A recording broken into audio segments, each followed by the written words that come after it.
Hi, I'm Rob Kidd. I'm a sound designer at Creative Assembly, and I'm here to give you a 5-minute masterclass on how we can make sound for our games. We're going to be hunting around our house for some objects to record using an iPhone, and we're going to bring them into some software to make something new and amazing to put into our games. So there's two things I want you to bear in mind when we're going out and recording. The first one is thinking about the emotions that we want our player to feel and how our sound, our new sounds, can support how your player feels when they're playing your game. And the second thing I want you to bear in mind is to keep your ears open. There's lots of fascinating sounds around us that we can go and record and make something brilliant that we can bring into our games. So, first of all, we're going to have a look at what we're going to make some sound for. So I've been given this really cool visual effects to work on by our awesome VFX department. So we're going to take some time now and analyse what we can see in the visual effects, and that will give us a good idea of what we need to record to make our sound for it. So as we watch it back then, we can see a really big explosion. There's this huge wind up with lots of cool particles happening. There's like this sucking up of all this energy and particles moving around, and then a big explosion. Okay, so we're going to bear all of this in mind. Okay, so now we know what we're making, let's go and find some interesting objects to record. Okay, so we've got this thing. So I found this cool little pot. Quite good. Got a hairbrush. Oh, you hear that? That's cool. Okay, just have a little rifle through the bins. Oh, here we go. Yeah, good stuff. Found some of these. Okay, so we've got together a nice bunch of objects now. So let's get upstairs and start recording them. I've downloaded BandLab.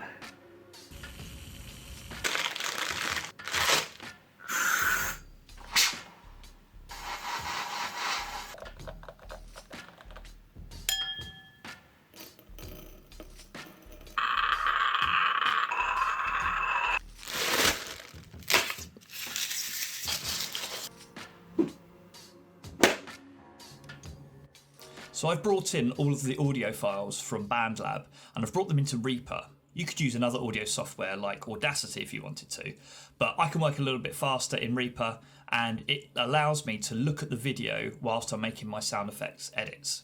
So what I'm going to do is I'm going to start layering together these sounds, bringing in small portions of each sound, bringing them together to make something new and awesome to go with the visual effects. So I'm going to go ahead and do this. I'm going to grab together all these sounds, start layering them up and manipulating them to make something new to go along with our visual effects.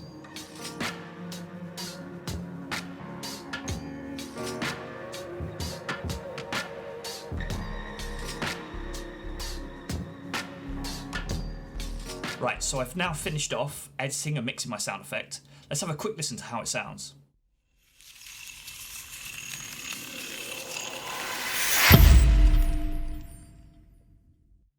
So hopefully that's something you can imagine we could bring into our game now to go alongside our VFX.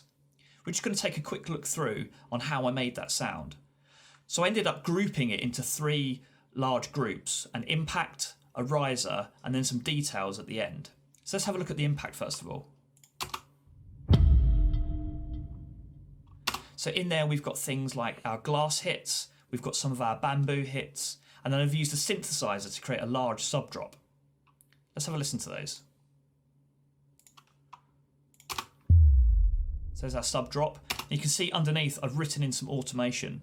It's a really good way to bring life and energy to your tracks. You can grab up some of the controls on your plugins and write them into the timeline so they change over time.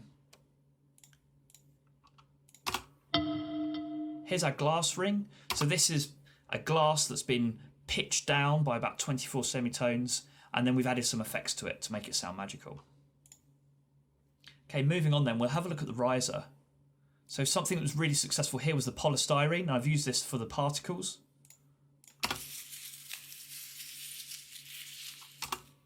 So I feel like that came out pretty well, and let's listen to the whole thing together. And we've also got some of our glass tubs in there as well. These were really cool.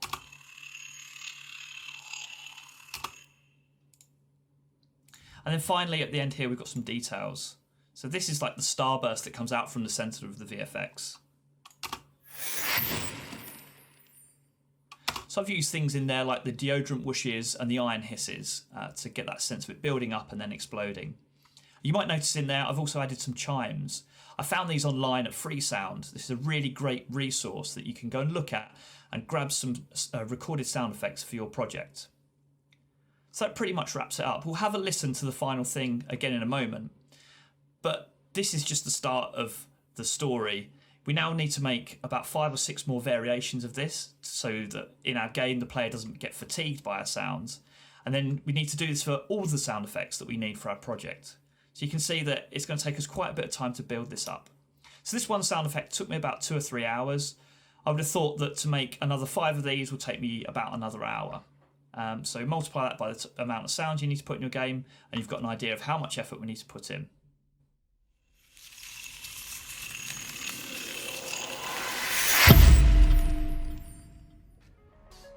Okay, so that wraps up our masterclass.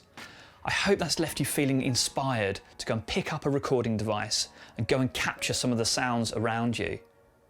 I wish you the very best of luck for your game jam, and go out and grab some of those amazing sounds and bring them into your own games.